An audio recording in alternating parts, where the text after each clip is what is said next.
If you're an Overwatch player, you've probably heard this question 1,000 times. Is 5v5 actually better than 6v6, or is 6v6 better than 5v5? And depending on who you ask, you would definitely get a different answer every time. Some people would tell you 6v6 was better than 5v5 simply because of nostalgia at this point. I think that's like the only reason why I think that people will defend 6v6. Others would tell you that 5v5 is better because it's a lot easier to understand. Newer players are able to understand the game a lot faster, and the game's just simply more readable and less stressful. And honestly, I don't think that either side is completely wrong to feel that way, because 5v5 fixed some of Overwatch's biggest problems, but at the same time, I believe that it also created problems that 6v6 did not have. So instead of the question being which mode is better, we should look at what 5v5 actually improved, what it sacrificed, and why so many players miss 6v6. For 6v6, you had 2 tanks, you had 2 DPS, and you also had 2 supports. With there being 2 tanks, you had a lot of combinations that made the front line seem very intimidating to go against. For example, you had double shield meta, Reinhardt Sigma, Sigma Winston, Zarya Reinhardt, Orisa Reinhardt. You had a lot of other combinations that made the front line seem very annoying to play against. And honestly, I hated playing against double shield. Double shield was literally like one of the worst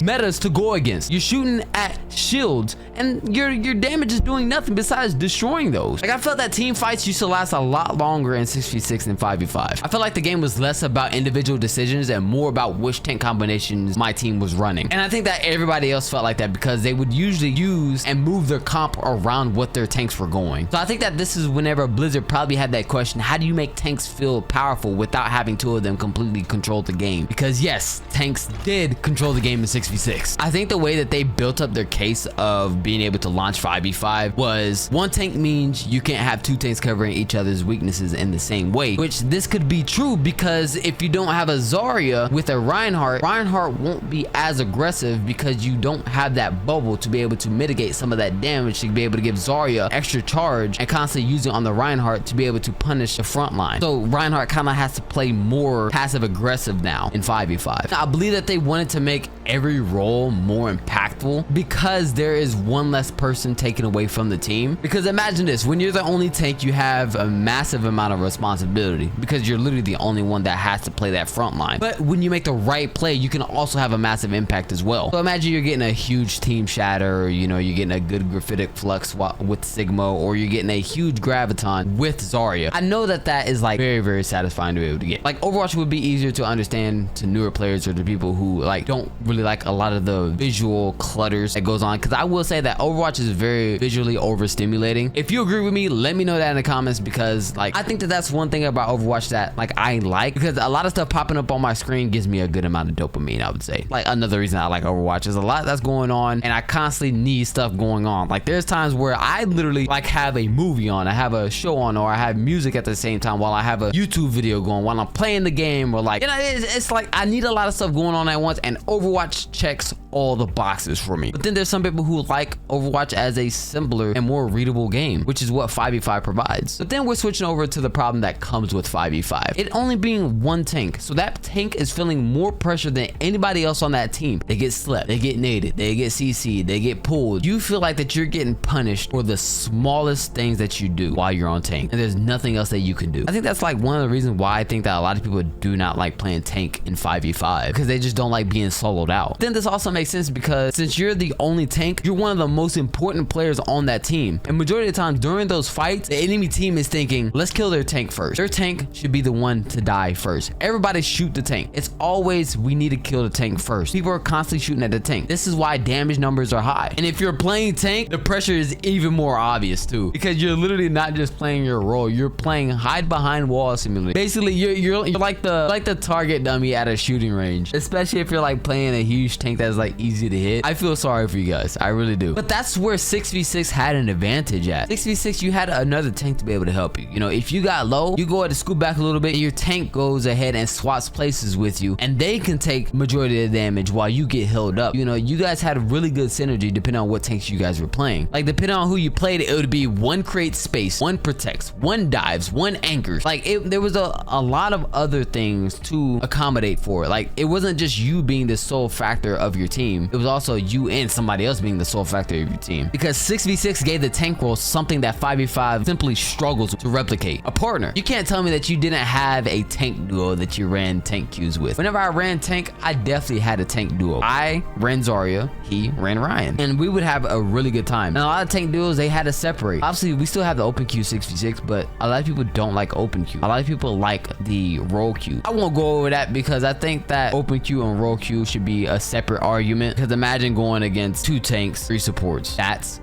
highly annoying. Then let's go ahead and bring it back. Let's reel it back. 6v6, there definitely was a problem with 6v6. 2 tanks means more possibilities for a broken meta. As I stated before, you know, you had double shield, you had tank combinations that cover each other's weaknesses, you had more barriers and defense abilities, you had more crowd control potential depending on the patch note, and then you also had crazy tank synergy that could literally solo the whole lobby if you had a good enough support with you as well. I believe that 6v6 had more strategic depth, but that depth also created more opportunities for the game to become frustrating. I believe that that was a core trade-off. There was a lot more happening in 6v6. It was a lot more strategy because you had a lot more people to go against, but it was more frustrating to be able to play those games. I don't think that 6v6 should be able to come back. I don't think that 5v5 is objectively better. I think that the community will be entirely separated forever now because we went on years playing 6v6 upon start of Overwatch, and then after that we had years of playing in 5v5,